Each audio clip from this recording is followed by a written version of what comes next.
My morning routine as a personal trainer with ankylosing spondylitis, some of the stretches, some of the exercises I like to get into for joint pain, for AS, to get the day started. I like to always start with cat-cow, and my favorite variation is starting from that low back and really pulling my abdominals in. So really rounding out that low back all the way up the spine here. And then I like to hold a couple seconds rounded, and then I'm going to gently come forward. I like to really increase that time under tension, really squeeze the abs in, squeeze the glutes. Maybe sink back a little bit with this.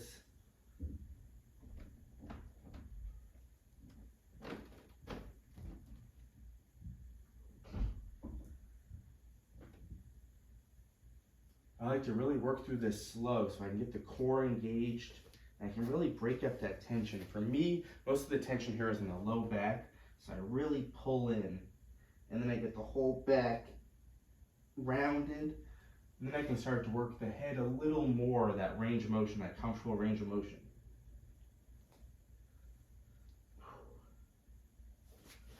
From here, I'm going to get a little rotation through the spine. One of my favorite ways to do this is these reach throughs. And I'm going to try to drop my shoulder down each time. I'm bending this other arm, so I'm reaching through, sliding this into the ground.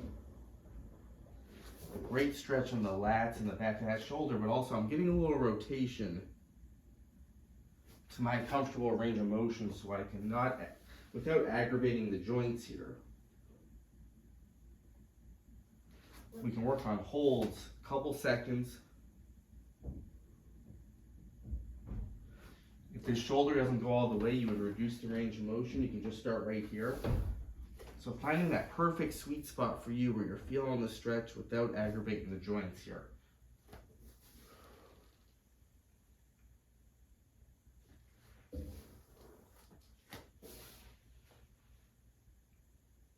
Excellent.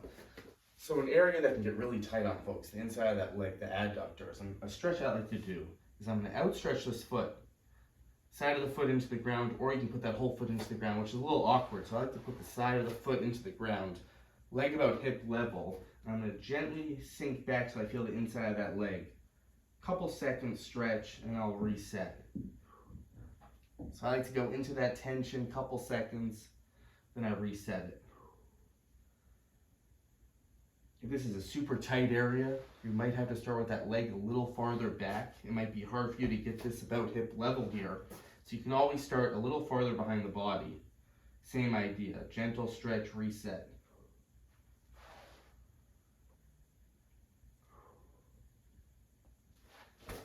And let's see if the other side might be a little tighter. You might find one side a lot tighter than the other,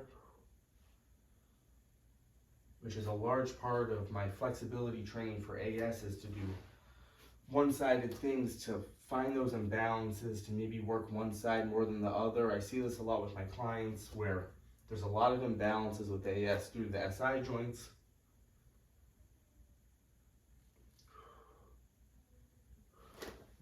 If you're someone that's dealt with sciatica over the years, hip pain, SI joint pain, you might find that one side of the body is a lot tighter than the other.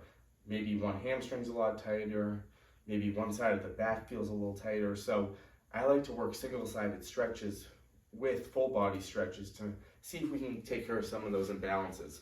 One thing for me that can get really imbalanced is the hip flexor. So this half kneeling hip flexor stretch, where I'm really trying to pull my abdominals in, and I'm looking for gentle tension on the front of that hip. I like to rock in the morning, I like to kind of rock into this stretch and relax, keeping the abs squeezed.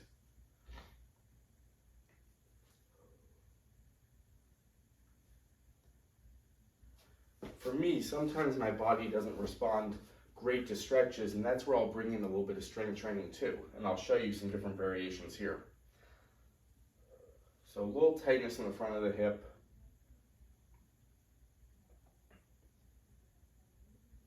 And again, everyone responds differently to these stretches, to these exercises. So for me, over the years, I've really focused on the strength training aspect, especially for the hip flexors, which for me can get really tight and stiff. What I like to do, I'm going to lean back a little bit, And I'm just going to work strength right into the front of that hip. And always start with a smaller range of motion. We don't want to feel this in the low back. A lot of folks find it so tight through here that you start to pull in the SI joints. So you'll try to relax the body, lean back a little bit, and start with a smaller range of motion, just so it's through the front of that hip. A harder variation would be to come up nice and upright. So you got to find that range for you on both sides.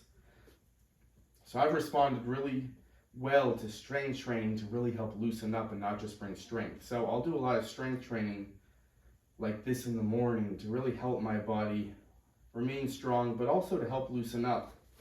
And I'll test some of these out. I'll see, all right, let's see how the hips feel after bringing some motion, bringing some movement to it. And I find that a little bit more looseness. So in the morning, I like to run through a lot of different things. This is kind of unscripted, just a bunch of different things that I like to go through.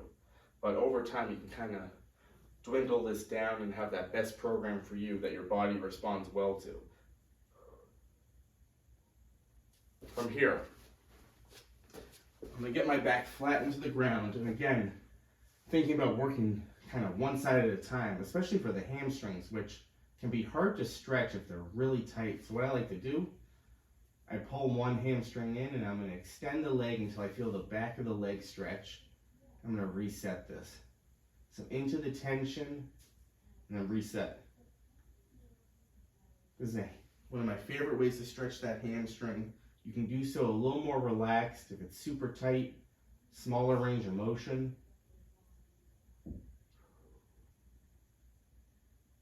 You might feel this start fatiguing even in the calf a little bit.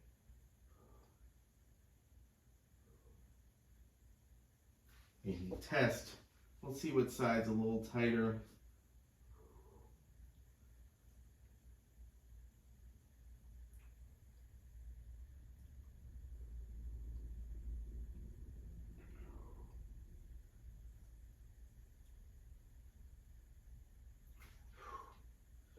And I'm going to get my back, trying to drill that low back all the way up into the ground. So I'm trying to keep the core tight here to kind of realign.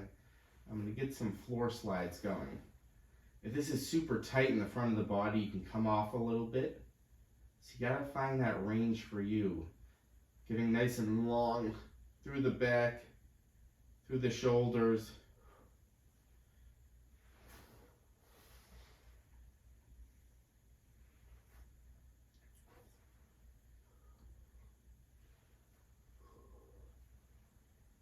This one always feels great. Just to realign. And again, if you have to start with a little bit of an angle in the arms because of that tightness in the front of the chest maybe, it's no problem to come off the ground.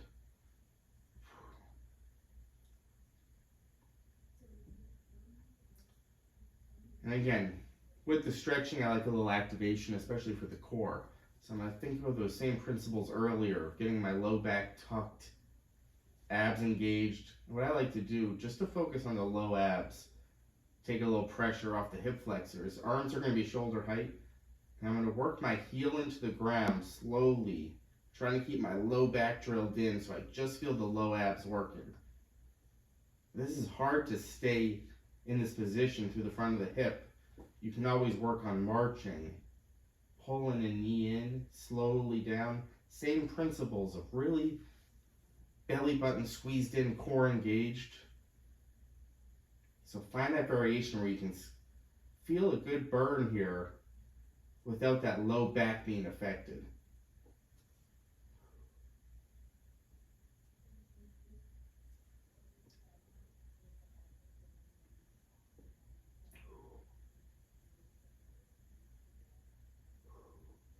So getting the abs going again without that low back being affected. So find that proper rep range where you're feeling it, you can progress it, but we're not causing any joint pain. All right, a position I really want to get into in the morning is this prone position on my stomach. I'm going to keep the feet planted.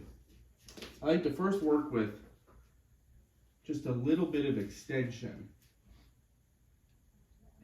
You know, you might see some people in yoga extend all the way, which is perfectly fine. I like to always start with a smaller range of motion, forearms into the ground. even if it's just a small range of motion here. Just getting a little stretch in the low back. This is actually one of the stretches that I don't like to overextend too much. For me, it's more about that core strength. I don't like to overarch my back. It actually causes me more low back pain. So for here, I like just a little bit of extension. And this is gonna be completely different for everyone. Some people might have a really hard time just laying on their stomach. So if that's the case, it's important to just get into this position and just to work laying here, getting a little extension. Everyone's completely different here. I like to more work on some movement in this prone position. So head off the ground just a little bit. I'm going to bring my shoulder blades together. I like to work on a little movement into that upper back.